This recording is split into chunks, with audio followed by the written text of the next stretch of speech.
Welcome to the final phase of this module 3 where we are discussing about the sampling techniques and data collection. In this phase, we'll be touching upon the data collection sources, which is primary data and secondary data sources, and the methods of collecting primary data and secondary data sources and validation. And then we'll be summing up with the recap of all the areas phases we focused on in terms of sampling techniques and data collection. Let's get into it.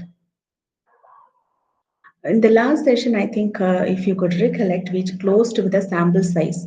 I also want to add one more point in the sample size. Today, most of the researchers to calculate the sample size practically, there are so many softwares which is readily available, which helps you to determine your sample size, which we call it as sample size calculators.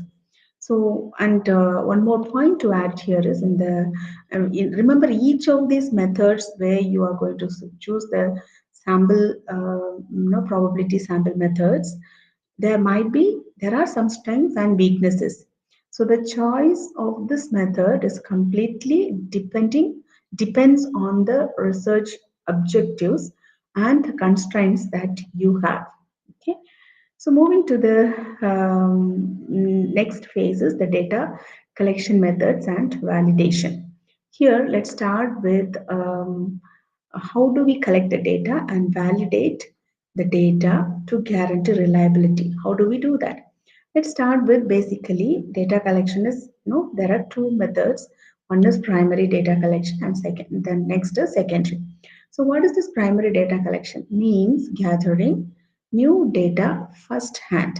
Okay, the example which we were discussing in our library example, this might be through, we can do it in many ways, but mostly it can be through observations.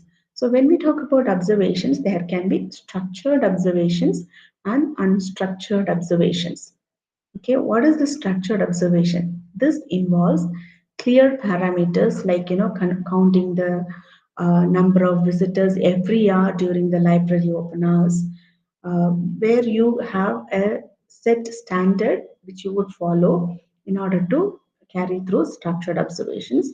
Whereas in unstructured observations, which is more flexible, such as watching how patrons use different sections or interact with the digital resources in order to meet their objectives. So surveys, on other hand, are common primary data tools, which means distributing questionnaires, asking patrons about their can be may say how satisfied are they in the services of this services that is rendered in the library, or say it can be any objectives that they fix. You would like to know the satisfaction level of a product or a service that you provide.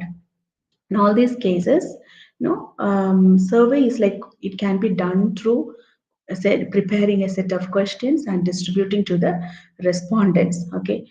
On the other hand, secondary data involves using existing data.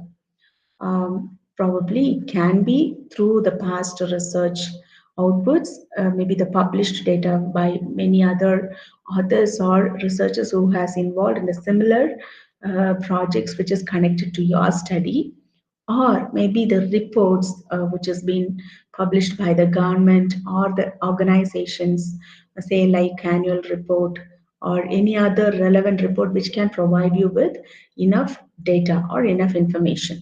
Okay, secondary data is actually cost effective and quick, but may sometimes be outdated or less specific. But the concern here is, the reliability of the data. For instance, cross-checking visitor counts from the library's ticketing system with observational counts increases confidence in the data because it is a real, it comes under the real visibility, and the validity of collecting or confirming the data is very sure, right? Whereas another check is the timelines of data from 5 years ago might not reflect current patterns, which means we are just trying to compare the primary and the secondary data. a data which is collected through the primary source, say for example through observation, is validated right away. Whereas from the secondary data, if you're trying to extract a data, it can be maybe say a data which has been collected almost few years back. Immediate data cannot be processed all of a sudden, right? So when it is taken for a previous, for a period of data which is like say for example 1 to 3 years, by then trends would have changed, things would have changed. So that is the biggest challenge. And also validating the secondary sources is very, very important, which sometimes, if you're not getting the right sources, that will lead to biased results of your work. So methods of collecting primary and secondary data is what we were discussing now. See, another method is through interviews, direct conversations, like one-to-one interviews with the focus group members, or you have the clustered members from whom you are trying to collect the data through direct interviews is also another methodology of primary data collection. Whereas in secondary data sources, like from government reports or research articles or publications or databases, we have to confirm the reliability of the data, and the credibility is very important. Sources credibility has to be validated. How do we do that? The consistency of the data which we collect alone will lead to a good research output, right? How do we do that is through there are so many standards which is followed when we rely on secondary data sources. Especially in this technological era, we know that uh, data sources are available everywhere, and now the real challenge is validating the data which you are taking for your research, which is very, very, very important. Okay, and which means like especially you have to look for check for the timeliness. The latest the data, the closer you can connect with the trends or the patterns which you would like to learn or which you would like to explore. In conclusion, proper sampling combined with reliable data collection methods and validation ensures your research findings to be accurate and impactful. So, to have a recap, sampling is the foundation of reliable research. We all have to understand that though we create a proper objective through doing a thorough review of literature and having framing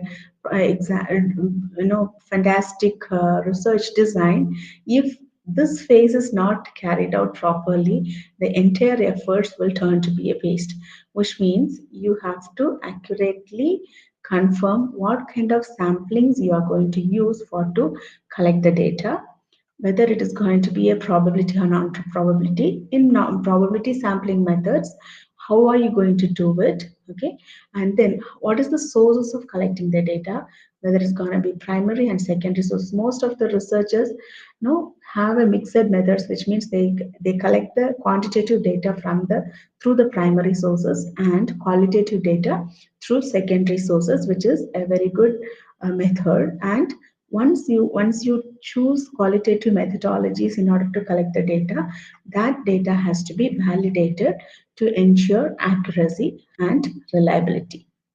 Thank you for your attention throughout this module on sampling techniques and data collection. I encourage you to apply these principles carefully in your own research projects to produce trustworthy results. Thank you for listening. See you all in the next module.